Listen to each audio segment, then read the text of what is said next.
अभी दिया है यहाँ पार्लियामेंट्री सिस्टम ऑफ गवर्नमेंट।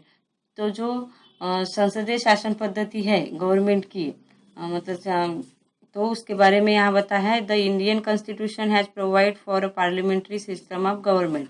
तो अपने भारतीय संविधान ने अपने को जो संसदीय शासन पद्धति से प्रशासन करना करके, एडमिनिस्ट्रेशन करना करके ये पार्लियामेंट्री सिस्टम प्रोवाइड किया है। In such system the parliament for example legislature as the highest decision making power. तो इस मतलब सिस्टम में, इस शासन पद्धति में जो कायदे मंडल रहता है उसमें मतलब संसद और पार्लियामेंट और कायदे मंडल जो है अपना, उनको हाईएस्ट डिसीजन मेकिंग का पावर मतलब दिया गया है। Indian parliament includes the president, Lok Sabha and house of the people. Lok Sabha are the house of the people and Rajya Sabha are the council of state. तो जो पार्लियामेंट है, संसद है, उसमें किस किस का समावेश होता है? प्रेसिडेंट, अपने देश के जो प्रेसिडेंट है वो।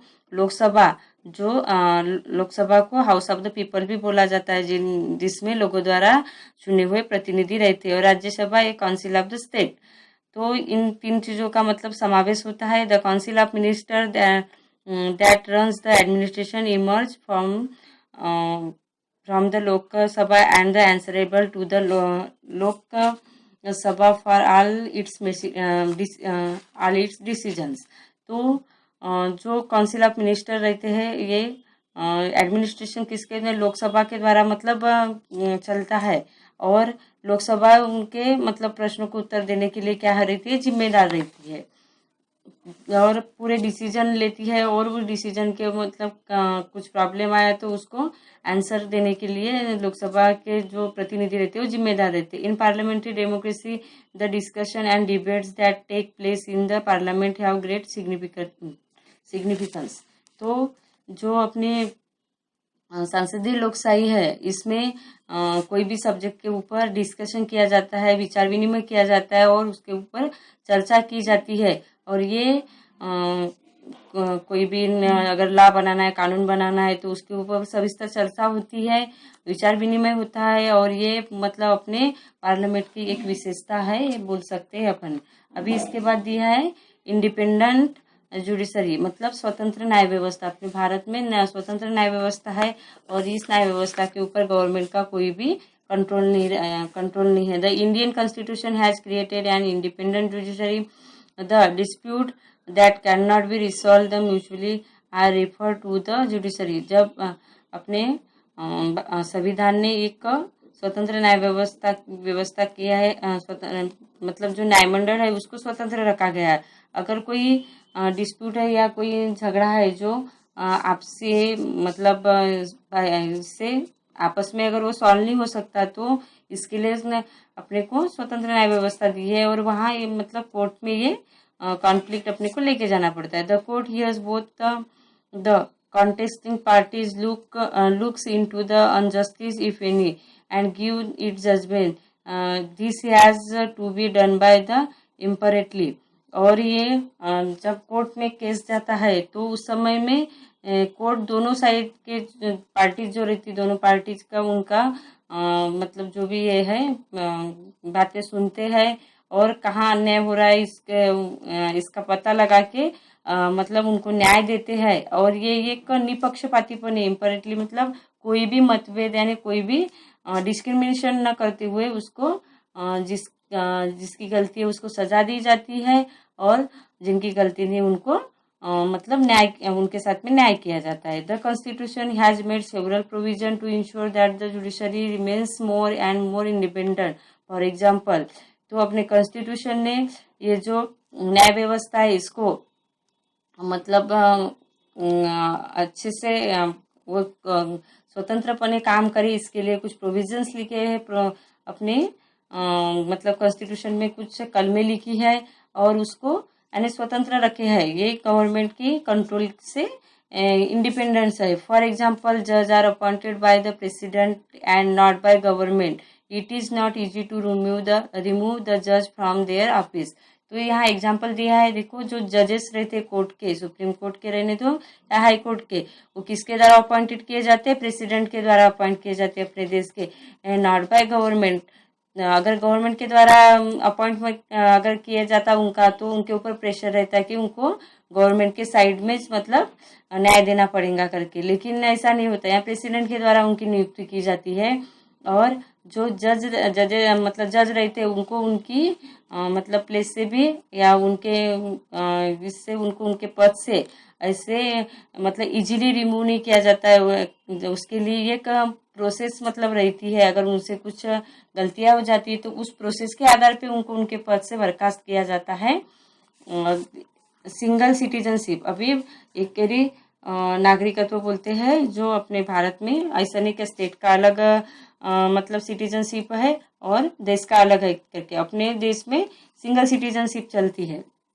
The Indian Constitution has guaranteed a single citizenship to all Indians, that is Indian citizenship। तो अलग अलग स्टेट में क्या ये महाराष्ट्रियन है, ये कर्नाटकी है, कन्नड़ी है, ऐसा नहीं चलता। तो अपन सब भारतीय है, ऐसी एक फीलिंग इससे आती है, और यही सिस्टम अपने कॉन्स्टिट्यूशन में बताया है। तो अपने को अगर इलेक्शन लड़ना है या कोई भी अपने को ये करना है, तो अपन भारत के नागरिक है, ये सबसे पहले ध्यान में रखा जाता है। अभी process of amending the constitution, तो संविधान जो है, संविधान में दुरुस्ती, जब जैसे जैसे मतलब प्रॉब्लम आते जाते हैं, वैसे वैसे संविधान में दुरुस्ती करने की भी पद्धति है। जब संविधान बना उस समय की परिस्थिति अलग थी, और आज अभी परिस्थिति अलग है, तो कुछ कुछ प्रॉब्लम आते जाते हैं, तो उसके आधार पे संविधान दुरुस्ती भी करने में आ सकती है। तो कौन सी प्रोसेस से होती है? देखो, there comes up a need to make change or amendment in the provisions of constitution due to the change in circumstances. तो परिस्थितियां चेंज होने से संविधान में भी कुछ दुरुस्ती करने की जरूरत मतलब महसूस होती है।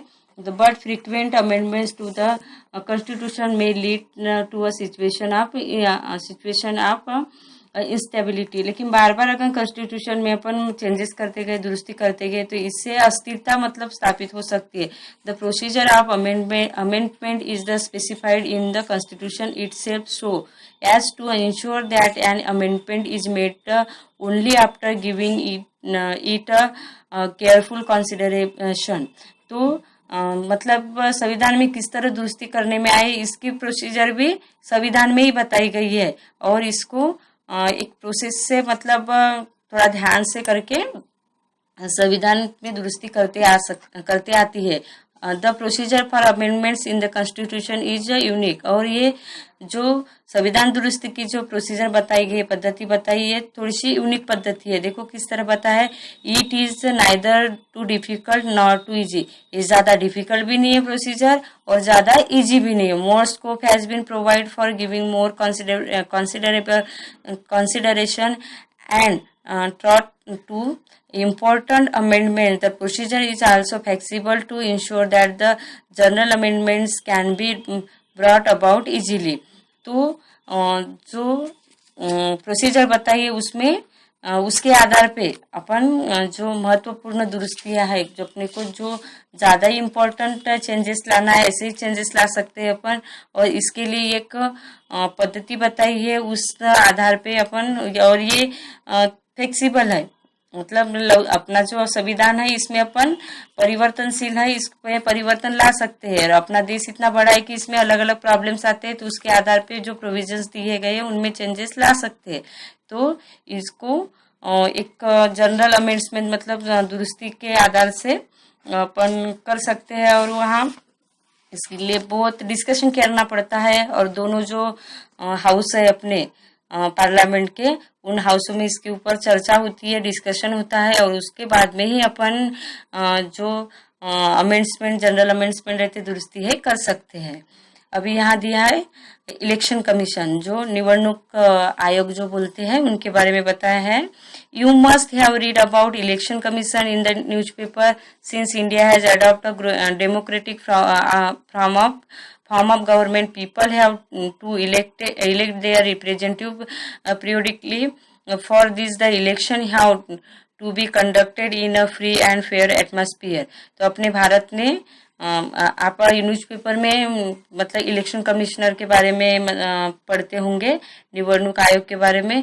तो आपके मन में मतलब क्वेश्चन आते होंगे कि ये निवडणूक आयोग मीन्स क्या होता है। तो देखो इसमें बताया उसके बारे में। अपने भारत में संसदीय लोकशाही अडॉप्ट किया है। एक लोकशाही पद्धति का मतलब क्या है, गवर्नमेंट चलती है अपने भारत में। तो इसमें क्या होता है, जो पीपल लोगों के द्वारा चुने हुए प्रतिनिधि एक पीरियड के बाद में चेंज होते हैं, और वो कुछ समय के बाद में इलेक्शन होना जरूरी रहता है। इसके लिए क्या होता है, जो इलेक्शन है वो एकदम फ्री और फेयर, बिना मतलब भय से कोई मन में डर न रहते हुए ऐसे एटमॉस्फेयर में इलेक्शन होना जरूरी है। Only then will the citizen be able to elect able to elect a candidate of their choice without any fear or pressure। तो जो सिटीजन है, जो नागरिक है, वो इलेक्शन करते समय अपने चॉइस से, जो उनका कोई प्रेशर और कोई मन में उनके डर न रहते हुए जो भी कैंडिडेट उनको पसंद आता है ऐसे कैंडिडेट को वो वोट डाल सकते हैं। इसके लिए वो इसे एटमॉस्फेयर क्रिएट करना पड़ता है गवर्नमेंट को। तो यहाँ गवर्नमेंट नहीं, इलेक्शन का जो कमिश्नर रहता है ये सारी व्यवस्थाएं देखते हैं। If the government were to conduct election, there might be no guarantee of such free and fair just atmosphere for the election। तो अगर गवर्नमेंट इन सारे चीजों का ध्यान अगर रखती तो इसकी कोई गारंटी नहीं थी कि कोई मतलब लोगों के ऊपर जाति नहीं होगी करके, इसकी कोई गारंटी नहीं थी। इसीलिए ये hence the constitution has entrusted the responsibility of the conducting election to an independent machinery। तो इसलिए क्या किया है, अपने संविधान ने एक अलग स्वतंत्र यंत्रणा बनाई है इलेक्शन का, जो भी चीजें है वो ध्यान मतलब देने के लिए या देखने के लिए।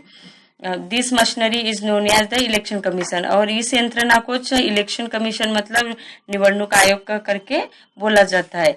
The responsibility of conducting an election in India rest with the election commission.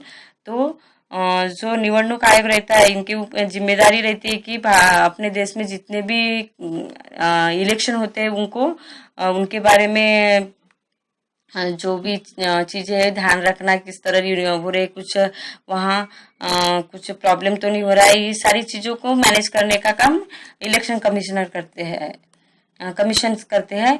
The Indian constitution has some important characteristic feature. In this chapter we have study only some of the important features. Another important features of our constitution is the exhaustive provision of fundamental rights. We shall study this in the next chapter. तो ये अपने भारत के मतलब कुछ भारतीय संविधान के कुछ महत्वपूर्ण कैरेक्टरिस्टिक अपन यहाँ देखे हैं, मतलब विशेषताएं देखे ये चैप्टर में, और उनको अपन ने स्टडी भी की है। अभी इसके अलावा भी बहुत से मतलब अपने भारत के क्या है संविधान के विशेषता है जिनको विस्तृत में मतलब बताया गया है अपने।